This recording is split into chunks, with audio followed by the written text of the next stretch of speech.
रात्री रिसेप्शन होतं आणि उद्या रोहिणी इथून जाणार होती, त्यामुळे दोघे आवरताना मस्त गप्पा मारत होत्या. आज देवयानी आणि रोहिणी खूप खुश होत्या, कारण शिव खुश होता.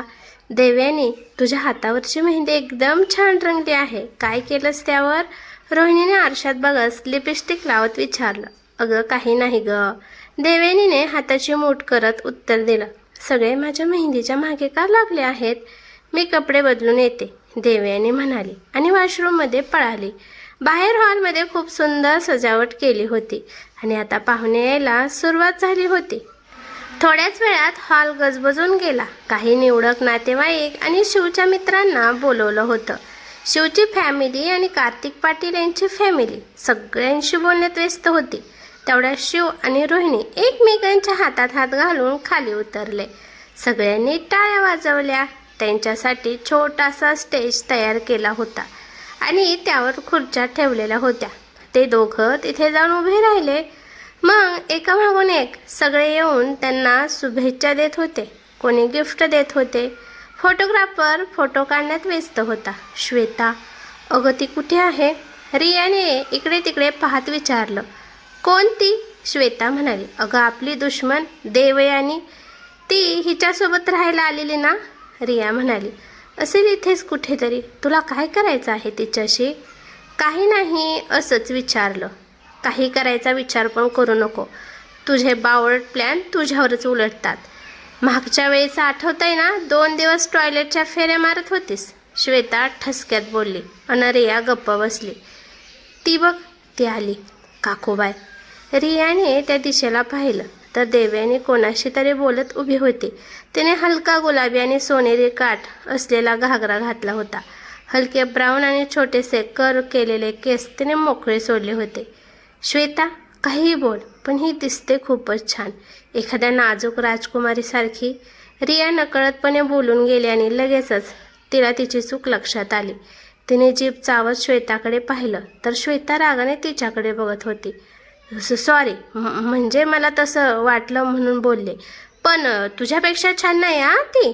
आणि तिला काही स्टाईलही नाही. ड्रेसिंग सेन्स तर अगदी शून्य आहे, रिया सावरत म्हणाली. बरोबर. त्यांच्या मागून आवाज आला. दोघींनी मागे वळून पाहिलं तर मिसेस पाटील उभ्या होत्या. ओहो काकू. श्वेता थोडी गडबडली. रिया अगदी बरोबर बोलली. ती मुलगी एखाद्या नोकरासारखी दिसते आणि तू बघ किती मॉडर्न आणि स्टायलिश आहेस. मला तर आश्चर्य वाटतं, अजूनपर्यंत तू कार्तिक पाटीलला लग्नासाठी तयार कसं केलं नाहीस? मिसेस पाटीलने उपहासाने विचारलं आणि श्वेताचा चेहरा पडला. काकू, कार्तिकलाच लग्न करायचं नाही तर मी काय करणार? श्वेता म्हणाली. तेही खरंच आहे, पण लक्ष ठेव, तो तुझ्यापासून दूर जाऊ नये. दूर या शब्दावर जोर देत मिसेस पाटील म्हणाल्या. श्वेताने मान हलवली, पण तिच्या चेहऱ्यावर शंका स्पष्ट दिसत होती. जा जरा वर जाऊन बघ, कार्तिक अजून का नाही आला? तसं श्वेता लगेच वर गेली. इकडे देवयानी आणि रोहिणीच्या वहिनी गप्पा मारत उभ्या होत्या. खूपच सुंदर घर आहे ग, अगदी महालासारखं. वहिनी आजूबाजूला पाहत म्हणाल्या. होय. देवयानीनेही हसत होकार दिला. तेवढ्यात वेटरने त्यांना ज्यूस आणून दिला. दोघींनी ग्लास घेतले. वहिनी ज्यूस पिणार इतक्यात मागून कोणीतरी धक्का दिला आणि त्यांच्या हातातील ज्यूस समोर उभे असलेल्या देवयानीच्या अंगावर सांडला. अगं. देवयानी पटकन मागे सरकली, पण तोपर्यंत ज्यूस तिच्या खांद्यावरून ओघळत खाली टॉपपर्यंत आला होता. अरे देवा. देवयानी, सॉरी ग, त्या माणसाला अजिबात दिसत नाही का ग?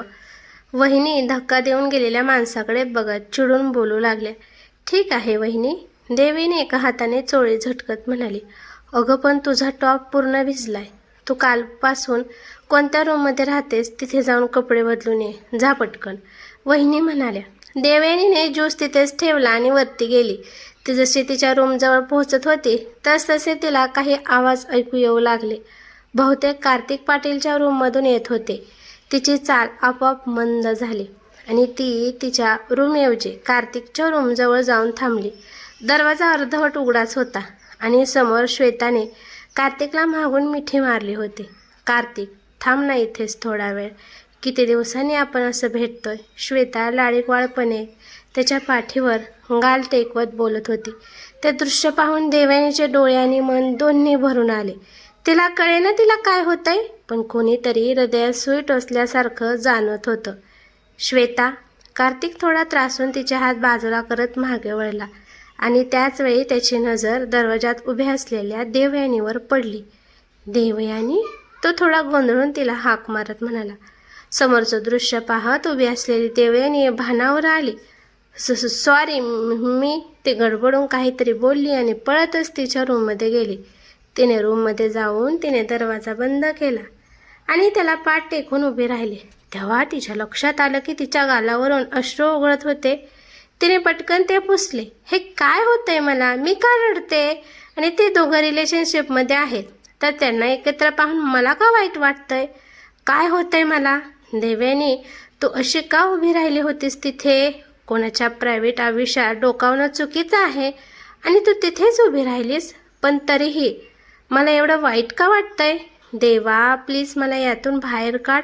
काहीतरी वेगळंच वाटतंय. प्लीज मदत कर. देवयानी बेडवर जाऊन हताशपणे बसली. अजूनही तिच्या डोळ्यासमोर तोच प्रसंग फिरत होता.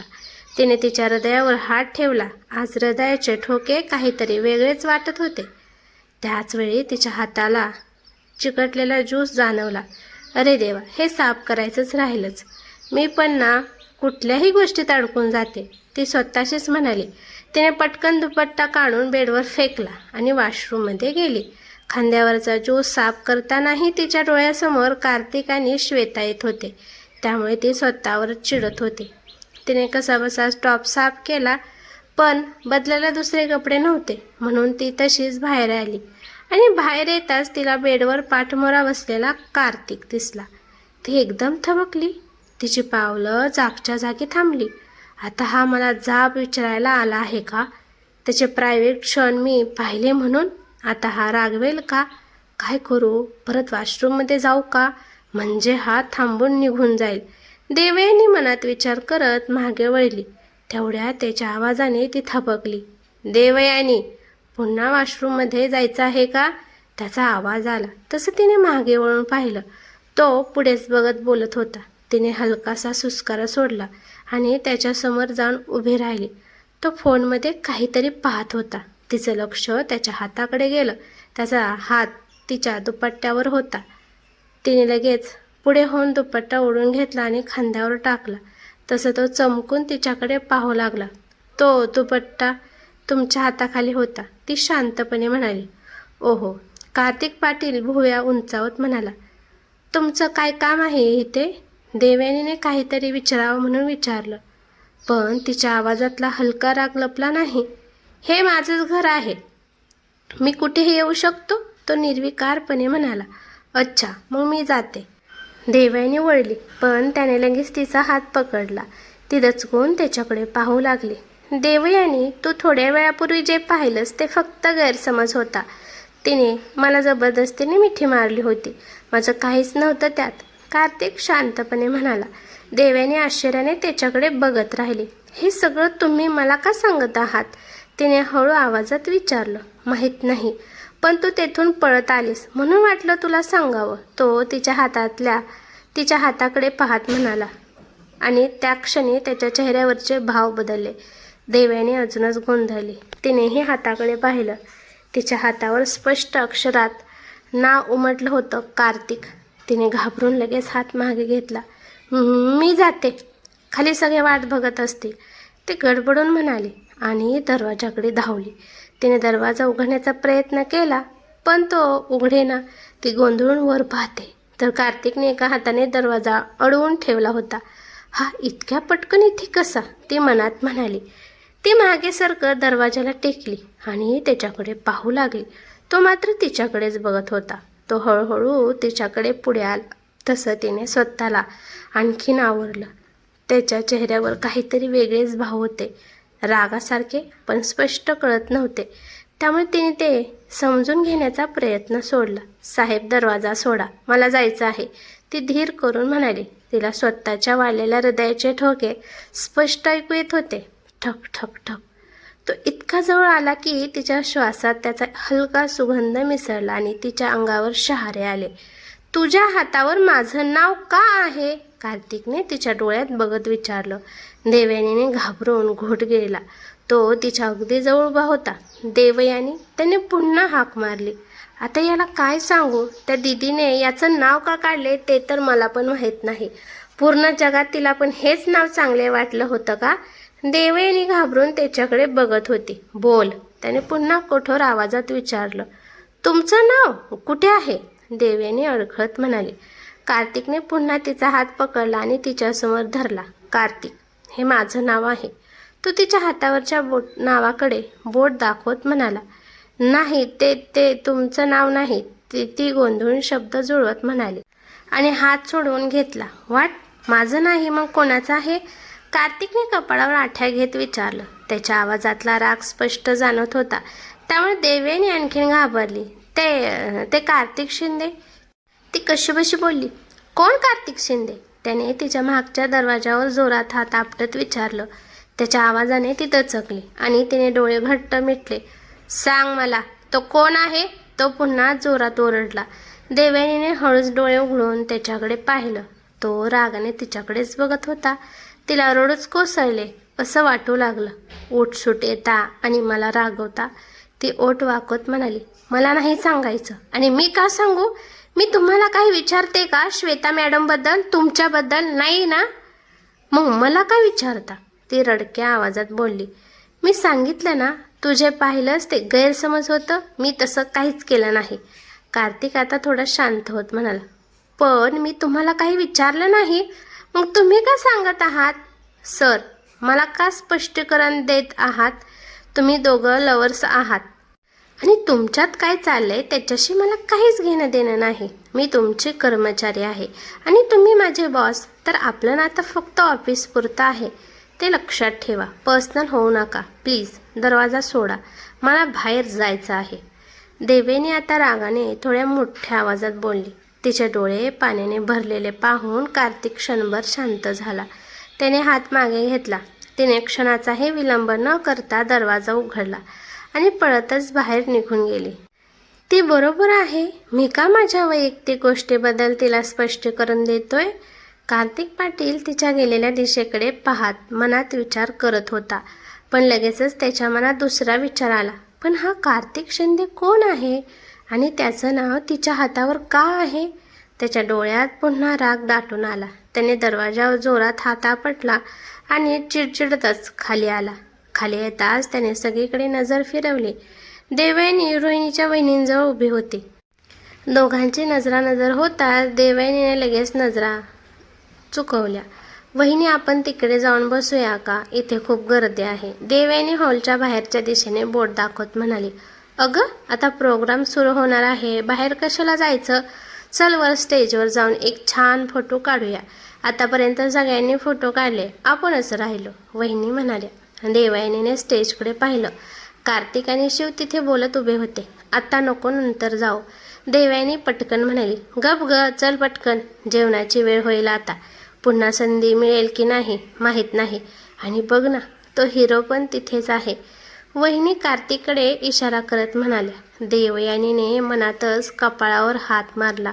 रोहिणी, कुठून अशी ॲक्टिंग करणारी वहिनी शोधून आणली काय माहीत? ती मनातच कुरकुरत वहिनींसोबत स्टेजवर गेली. शिव, रोहिणी, चला एक फोटो काढूया. वहिनी कार्तिकच्या शेजारी उभ्या राहत म्हणाल्या. वहिनी, फोटोसाठी दादालाही घेऊन या. रोहिणी म्हणाली. अरे हो, आलेच मी. देवयानी, तू इथेच थांब, वहिनी म्हणाल्या आणि निघून गेल्या. चल, आपण एक फोटो काढू. देवयानी, इथे उभी राहा. रोहिणीने तिला जवळ बोलावलं. देवयानी लगेच तिच्या शेजारी जाऊन उभी राहिली. कार्तिक शिवच्या बाजूला उभा होता. फोटोग्राफरने फोटो काढला. तेवढ्यात दादा वहिनी परत आले. देवयानी, तू त्या बाजूला उभी राहा, आम्ही इथे उभे राहतो, वहिनी म्हणाल्या. आता देवयानीकडे पर्याय नव्हता. ती जाऊन कार्तिकच्या शेजारी थोडं अंतर ठेवून उभी राहिली. गोल गोल फिरून परत याच्यात जवळ येऊन पडते मी, ती मनातच म्हणाली आणि फोटोग्राफरकडे पाहून हलकंसं स्मित केलं. तुम्ही थोडं अजून बाजूला सरका, फोटोग्राफर म्हणाला. देवयानीने रागाने त्याच्याकडे पाहिलं. आणि कार्तिकच्या थोडी जवळ सरकली. आणखीन थोडं. तो पुन्हा म्हणाला. ती अजून थोडी जवळ आली. आणखीन थोडं. फोटोग्राफर पुन्हा म्हणाला. आता मात्र देवयानी त्याच्याकडे खाऊ की गिळू नजरेने पाहू लागली. आता काय याच्या अंगावर जाऊन बसू का, ती मनात विचार करत होती. इतक्यात अचानक ती कार्तिककडे खेचली गेली. ती थेट त्याच्या मिठीत जाऊन आदळली. घाबरून तिने त्याच्याकडे पाहिलं तर त्याने तिच्या कमरेत हात घालून तिला जवळ ओढलं होतं. देवयानीने घाबरून इकडे तिकडे नजर फिरवली. देवा, कोणी पाहिलं तर नाही ना, तिच्या मनात धडधड वाढली. फोटोग्राफर शिवाय कोणी पाहिलं नाही. Don't worry, smile please. Kartik Patil तिच्या कमरेवरचा हात काढत हलक्या आवाजात म्हणाला.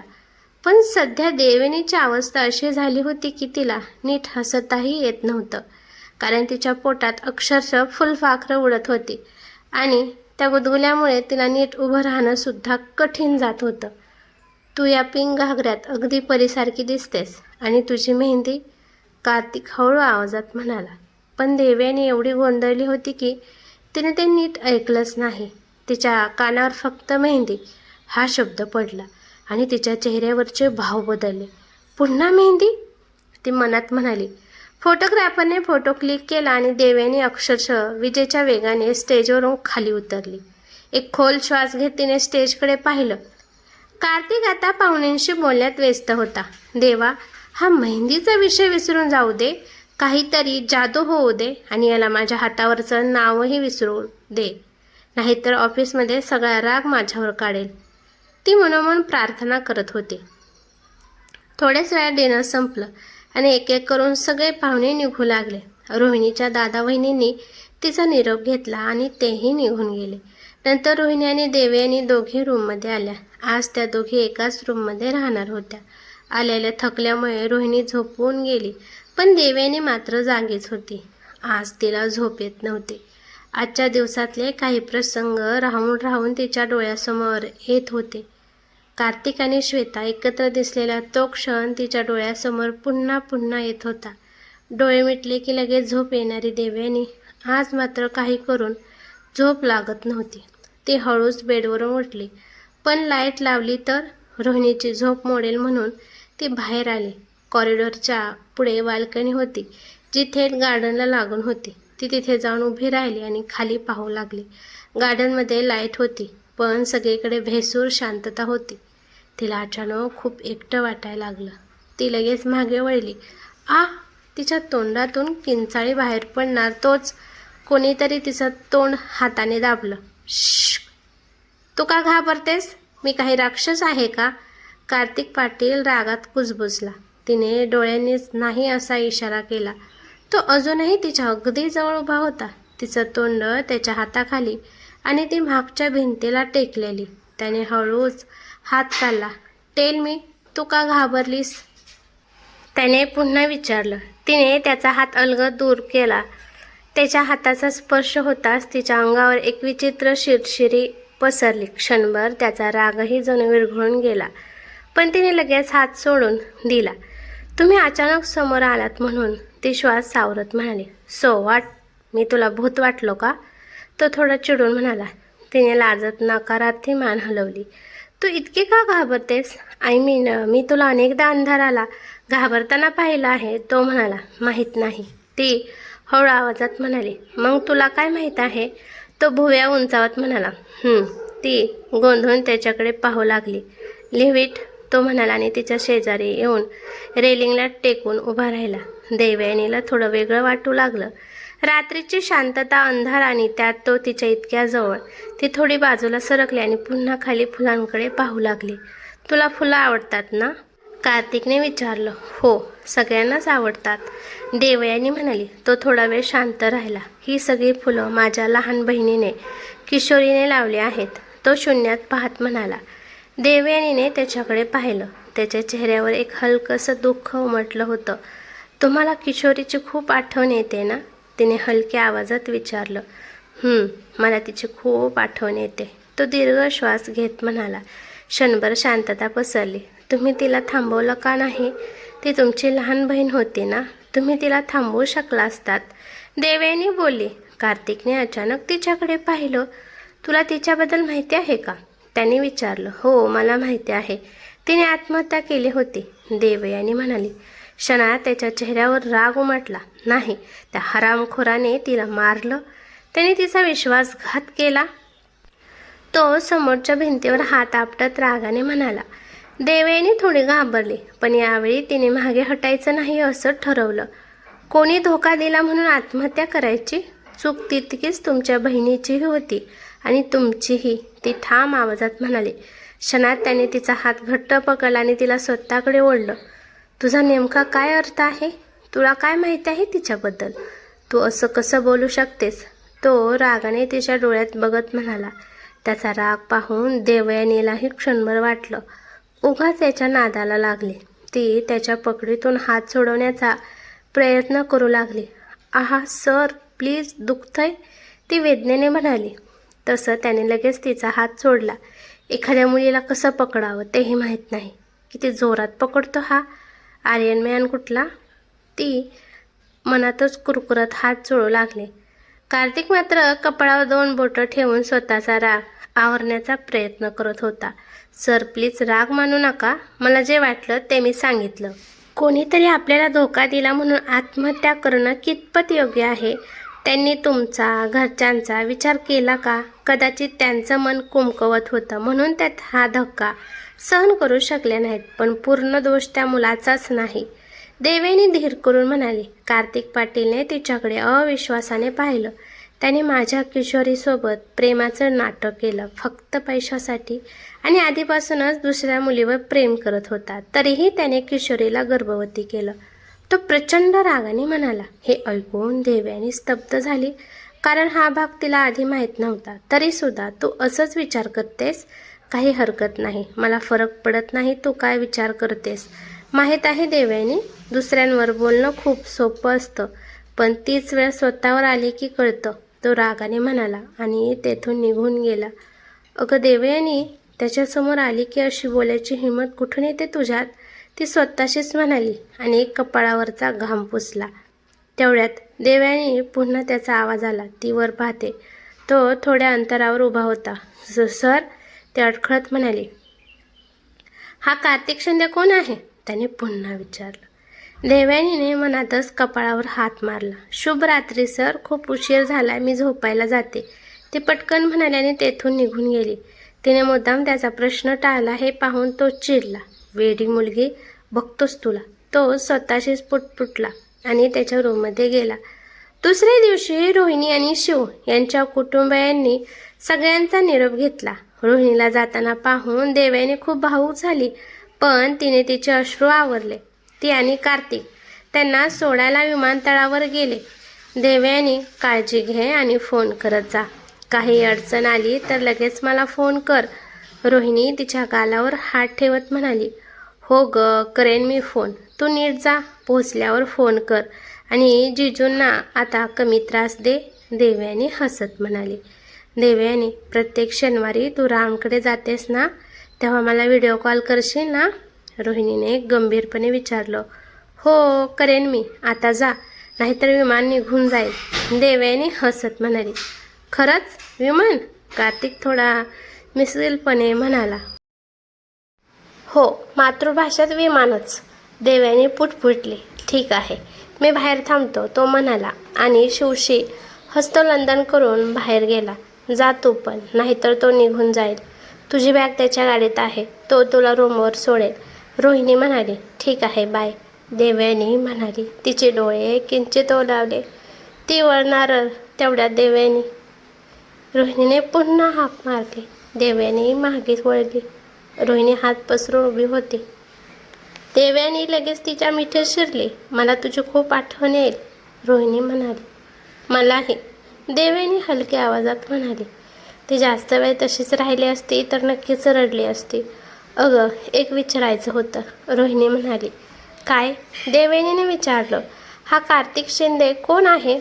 शिव विचारत होता तुझ्या मेहंदीमध्ये नाव. ती बोलणार तेवढ्यात घोषणा झाली. रोहिणी, चल, आपल्याला निघायला हवं, शिव म्हणाला. देवयानीनेही सुटकेचा निश्वास सोडला. हा कार्तिक शिंदे आता माझा जीव खाणार आहे. कोण सांगितलं याला सगळ्यांना सांगायला? ती मनातच म्हणाली. ती बाहेर आली. कार्तिकने तिला तिच्या रूमपर्यंत सोडला आणि स्वतः ऑफिसला निघून गेला. संपूर्ण प्रवासात दोघांनी एक शब्दही बोलला नाही. कदाचित तो अजूनही रागात आहे. ती मनात म्हणाली, मला सुमनला पुन्हा भेटायला हवं असा विचार करत ती आवरून ऑफिसला निघाली. इकडे कार्तिक पाटील ऑफिसमध्ये येऊन कामात व्यस्त झाला होता. काही वेळानंतर त्याने समोर पाहिलं. अजून देवयानी आलेली नव्हती. तिचा विचार करताच त्याला काहीतरी आठवलं. त्याने लगेच एक नंबर डायल केला. हॅलो, काल मी तुम्हाला काहीतरी सांगितलं होतं? कार्तिक म्हणाला. हो सर, मी तुम्हाला मेल केला आहे. ठीक आहे, पाहतो, कार्तिक म्हणाला आणि त्याने मेल उघडला. त्यात ऑफिसमधल्या कार्तिक शिंदे नावाच्या लोकांची यादी होती. एकूण 4 कार्तिक शिंदे होते. त्याने त्यांचे तपशील पाहिले.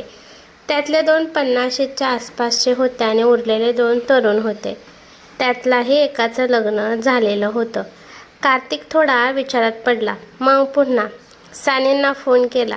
हॅलो, मी सांगतोय त्या दोघांना माझ्याकडे पाठवा, तो म्हणाला आणि त्या 2 कार्तिक शिंदेचे तपशील पुढे पाठवले. मग तो त्यांच्या येण्याची वाट पाहू लागला. तेवढ्या देवयानी तिच्या डेस्कवर येऊन बसली. त्याने घड्याळाकडे पाहिलं. ती 5 मिनिट लवकर आली होती. त्याचं लक्ष पुन्हा तिच्या हातावरच्या मेहंदीवर गेलं. दुरूनही त्या मेहंदीचा गडद रंग नजरेत भरला होता. ते पाहून तो पुन्हा थोडा अस्वस्थ झाला. तेवढ्या 2 माणसांना घेऊन येताना दिसले. कार्तिकने लगेच देवयानीकडे पाहिलं. देवयानीही त्या दोघांकडे पाहत होती. तिने त्यांना पाहून स्मित दिलं. त्यांनीही परत स्मित केलं. काय आहे हे, सगळ्यांशी हसत फिरते? कार्तिक मनातच पुटपुटला. सर, आत येऊ का? कार्तिकने मान हलवून परवानगी दिली. ते आत आले. दोन्ही कार्तिक शिंदे थोडे घाबरलेले दिसत होते. मॅनेजरही तणावात होते. सर, हे दोघे, मॅनेजर म्हणाले. कार्तिकने त्या दोघांकडे पाहिलं. एकाच्या डोक्यावर पगडी होती, त्यामुळे तो शीख वाटत होता. दुसरा साधा होता. मॅनेजर, तुम्ही 2 मिनिट बाहेर जा, कार्तिक म्हणाला. ते बाहेर गेले. आतले दोघे अजूनच घाबरले. सर, आमच्याकडून काही चूक झाली आहे का? त्या पगडीवाल्या कार्तिकने विचारलं. तुम्हाला देवयानी माहिती आहे का? कार्तिकने सरळ प्रश्न विचारला. नाही सर, तो म्हणाला. आणि तुम्ही? कार्तिकने दुसरीकडे पाहत विचारलं. नाही सर, तोही म्हणाला. मग तिच्याकडे बघून हसलात का? कार्तिकने काचेतून बाहेर बसलेल्या देवयानीकडे इशारा करत विचारलं. दोघांनी बाहेर पाहिलं. सर, तिने आधी आम्हाला स्मित केलं म्हणून आम्हीही परत केलं, तो म्हणाला. ठीक आहे, तुम्ही दोघं ज्या प्रोजेक्टवर काम करता आहात त्याचा रिपोर्ट देवयानीकडे द्या, कार्तिक म्हणाला. सर, पण आम्ही प्रोजेक्ट लीडर नाही, तो म्हणाला. माहीत आहे, मला लीडरकडून नाही पाहिजे, कोणाकडूनही मागू शकतो, बरोबर ना? कार्तिकने नजर रोखून विचारलं. हो सर, दोघे म्हणाले. ठीक आहे, तुम्ही जाऊ शकता, तो म्हणाला. ते दोघे बाहेर गेले. हे दोघेही नाहीत? मग हा कार्तिक शिंदे कोण आहे? कार्तिकने सुस्कारा टाकत विचार केला. दुपारी देवयानी दीपालीसोबत कॅन्टीनमध्ये जेवायला आली होती. आज दीपक खाली आला नव्हता, त्यामुळे त्या दोघीच होत्या. तेवढ्या श्वेता आणि रिया तिथे आल्या. हाय देवयानी, श्वेता तिच्यासमोर बसत म्हणाली. रिया तिच्या शेजारी बसली. ओहो, हाय श्वेता मॅडम, देवयानी हसत म्हणाली. हाय मॅम. दीपालीनेही नम्रपणे अभिवादन केलं. हाय देवयानी, तुझ्या हातावरची मेहंदी तर खूपच छान रंगली आहे, श्वेता तिचा हात पुढे करत म्हणाली. आणि देवयानी गोंधळली. माझ्या अंगात उष्णता जास्त आहे ना, म्हणून रंगली आहे, देवयानी कशीबशी सावरत म्हणाली. पण आतून ती घाबरली होती. अगं दाखव ना जरा, श्वेता तिच्याकडे रोखून पाहत म्हणाली. श्वेता मॅडम, तुम्हाला माझ्या मेहंदीमध्ये एवढा का रस आहे? देवयानीने हसत विचारलं. कारण त्यावर तू माझ्या कार्तिकचं नाव लिहिलं आहेस, श्वेता रागाने म्हणाली. ते ऐकताच देवयानीच्या पायाखालची जमीन सरकली. दीपालीनेही आश्चर्याने तिच्याकडे पाहिलं. बरोबर ना? देवयानी काहीच बोलली नाही. म्हणून श्वेताने पुन्हा विचारलं. नाही, तुम्हाला काहीतरी गैरसमज झाला आहे, मी सरांचं नाव का लिहीन? देवयानी स्वतःला सावरत म्हणाली. 1 मिनिट. श्वेता उठली आणि तिच्याजवळ आली. देवयानी गोंधळून तिच्याकडे पाहत होती आणि तेवढ्या श्वेताने जबरदस्तीने तिचा हात पकडला आणि तो उघडून दीपाली आणि रियाला दाखवू लागली. पहा, हिने कार्तिकचं नाव काढलं आहे बघा. श्वेता मोठ्याने बोलू लागली. तिचा आवाज ऐकून आजूबाजूचे काही जण तिकडे जमा झाले. देवयानीने रागाने तिचा हात हिसकावून घेतला. श्वेता मॅडम, माझ्या वैयक्तिक गोष्टीमध्ये तुम्ही लक्ष घालू नका. देवयानी आता स्पष्ट रागात म्हणाली. वा, तू माझ्या बॉयफ्रेंडचं नाव स्वतःच्या हातावर काढतेस आणि मला म्हणतेस की लक्ष घालू नको. मला तर तेव्हा समजलं होतं जेव्हा तू या रियाला काहीतरी करून कंपनीतून बाहेर काढलं. आता कळलं कारण. तुला कार्तिक सर हवेत ना, त्यांच्याजवळ राहण्यासाठी तू हे सगळं केलंस आणि आता मेहंदीमध्ये त्यांचं नाव काढतेस. लाज नाही वाटत तुला? वरून दिसायला किती साधे, पण आतून मात्र फार चलाक आहेस. तुझं कॅरेक्टर तर. श्वेता मोठ्याने बोलत होती. बस श्वेता मॅडम, खूप झालं. जे मी केलं नाही त्यासाठी तुम्ही माझ्या स्वभावावर बोट ठेवत आहात. तुम्हाला काहीच अधिकार नाही माझ्याबद्दल असं बोलण्याचा, देवयानीही रागाने उत्तर देत म्हणाली. आजूबाजूचे लोक कुजबुज करू लागले.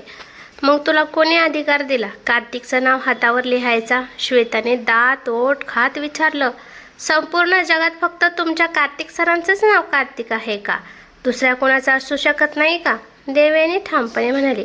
हे ऐकून श्वेता क्षणभर गोंधळली, कारण तिने त्या बाजूने विचारच केला नव्हता. आय डोंट नो, पण मागच्या महिन्यापासून तू जे काही करतेस त्यावरून तरी हे नाव माझ्याच कार्तिकचं आहे. तू सरळ सरळ त्याला स्वतःच्या जाळ्यात ओढण्याचा प्रयत्न करतेस आणि यात तुझी काय चूक? कार्तिक आहेच असं की कोणतीही मुलगी त्याच्यावर भाळेल आणि त्यात तू अशी मध्यमवर्गीय. त्याची श्रीमंती पाहून तुझ्या मनात नक्कीच लालसा निर्माण झाली असेल. श्वेता तिरस्काराने बोलली. बरोबर श्वेता मॅडम, अगदी बरोबर बोललाय. हिनेच या रिया मॅडमना बाहेर काढलं. हे आता पटतंय. दिसायला साधी सोजवळ, पण आतून मात्र खूप चालाक आहे. अगदी चतुर लोंबडी. बाजूला उभी असलेली एक मुलगीही बोलली. हे ऐकताच देवयानीच्या डोळ्यात राग उसळला. श्वेता मॅडम, मला तुमच्या कार्तिक सरांमध्ये किंवा त्यांच्या संपत्तीत अजिबात रस नाही. आणि हो, मला साधं सरळ आयुष्य जगायला आवडतं. कोणाचं वाईट करणं मला जमत नाही, देवयानी रागाने म्हणाली आणि तेथून ताड ताड पावलं टाकत निघून गेली. दीपालीही तिच्या मागे गेली. त्या दोघी गेल्यावर श्वेताने रियाकडे पाहून स्मित केलं. रियानेही तिला साथ दिली. तुम्ही सगळे कामाला लागा, श्वेता तिथे जमलेल्या लोकांना म्हणाली आणि सगळे निघून गेले. अगं श्वेता, किती छान सुनावलं तू तिला. खूप मज्जा आली. पण तुला कसं कळलं की तिच्या हातावर कार्तिकचं नाव आहे? रियाने हसत विचारलं. अगं काल पार्टीमध्ये तिच्या हाताकडे लक्ष गेलं तेव्हाच दिसलं. तेव्हाच तिला सुनावलं असतं, पण तिची ती रोहिणी होती ना, तिने तिची बाजू घेतली असती. म्हणून मुद्दाम ऑफिसमध्ये सगळ्यांसमोर अपमान केला. श्वेता रागाने म्हणाली. बरोबर केलंस. असंच तिचा अपमान होत राहिला ना तर एक दिवस ती स्वतःहूनच इथून निघून जाईल, रियाने टाळी देत म्हटलं. दोघे हसू लागल्या. इकडे देवयानी रागाने थेट वॉशरूममध्ये गेली. दीपाली मागून आवाज देत होती, पण ती थांबली नाही. वॉशरूममध्ये जाऊन तिने आत साठलेला सगळा राग आणि दुःख बाहेर काढलं. माझ्या स्वभावावर बोट ठेवते. ती स्वतः उघडपणे बॉयफ्रेंडसोबत फिरते आणि मला म्हणते की मी कार्तिकच्या मागे आहे. सगळे मलाच का त्रास देतात? काहीच चुकीचं केलं नसताना असं का होतं माझ्याबरोबर? इतकं वाईट नशीब का आहे माझं? मला अशीच माणसं का भेटतात? मी कोणाचं वाईट करत नाही, तरीही लोक मला का का दुखवतात? देवयानी बेसिनवर हात ठेवून रडत होती. तिने आरशात स्वतःकडे पाहिलं. तिचे डोळे लाल झाले होते. मग तिची नजर तिच्या हातावर गेली. त्या गडद मेहंदीमध्ये उमटलेलं नाव तिच्याकडेच पाहत होतं. हेच नाव मला सगळ्यात जास्त त्रास देते. यामुळेच आज माझा इतका अपमान झाला. देवयानीने रागाने त्या नावाकडे पाहिलं आणि लगेच पर्समधून ब्लेड बाहेर काढलं. संरक्षणासाठी ठेवलेले ते ब्लेड. पण त्या क्षणी तिच्या मनात वेगळंच काही चालू होतं. प्रचंड रागात तिने ते ब्लेड त्या नावावर फिरवलं. क्षणात तिच्या तोंडून हुंदका बाहेर पडला, कारण त्या जागी तीव्र वेदना उसळली होती. चिर पडलेल्या जागेतून रक्त वाहू लागलं होतं. तिने थरथरत हात पाण्याखाली धरला, पण जखम अजूनच जळजळ करू लागली. हात थरथरत होता. शेट देवयानी, रागात हे काय केलंस? स्वतःलाच त्रास दिलास. ती स्वतःशी म्हणाली, बापरे किती जळजळ होते. ती काही क्षण तशीच उभे राहिले. मग हात बाहेर काढला. रक्त अजूनही हळूहळू येत होतं. तिने एका हाताने पर्समधून रुमाल काढला आणि बांधायचा प्रयत्न करू लागली, पण जमत नव्हतं. तेवढ्यात दरवाजावर टकटक झाली. देवयानी, आहेस का आत? बाहेरून दीपालीचा आवाज आला. देवयानीने क्षणभर विचार केला आणि दरवाजा उघडला. ओहो, थँक गॉड, शेवटी सापडलीस. मी सगळ्या वॉशरूममध्ये शोधत होते. दीपाली सुटकेचा श्वास घेत म्हणाली आणि लगेच तिचं लक्ष देवयानीच्या हाताकडे गेलं. अगं देवयानी, काय झालं? ती तिचा हात पकडत म्हणाली. दीपाली, हा रुमाल बांध ना, खूप दुखतंय. देवयानी वेदनेने म्हणाली. हातावरचा चीर आणि रक्त पाहून दीपाली घाबरली. देवयानी, हे काय केलंस तू? ती अडखळत म्हणाली. आपण नंतर बोलूया, आधी बांध प्लीज, खूप दुखतंय, देवयानी म्हणाली. दीपालीने लगेच रुमाल घट्ट बांधला. यानंतर मात्र तिने काहीच विचारलं नाही. दोघे बाहेर आल्या. देवयानी तिच्या डेस्कवर बसली. पण आता तिला एका हातानेच काम करावं लागत होतं, कारण दुसरा हात हलला की जखम ठणकत होती. तिने तो जखमी हात समोर धरला आणि सुस्कारा सोडला. ज्या हातांच्या रेषावर नशीब लिहिलं असतं त्यावर याचं नाव लिहिलं. मग त्रास तर होणारच, ती मनात म्हणाली आणि एकाच हाताने टायपिंग करू लागली. इकडे कार्तिकने तिच्या हातावर बांधलेला रुमाल पाहिला आणि तो गोंधळून गेला. हे काय झाले तिला? त्याच्या मनात प्रश्न उभा राहिला. तर मित्रांनो, आता उद्याच्या भागात कार्तिक काय करतोय हे आपण पाहू. तोपर्यंत धन्यवाद. व्हिडिओ आवडला असेल तर लाईक, शेअर आणि सबस्क्राईब करायला विसरू नका. बाय.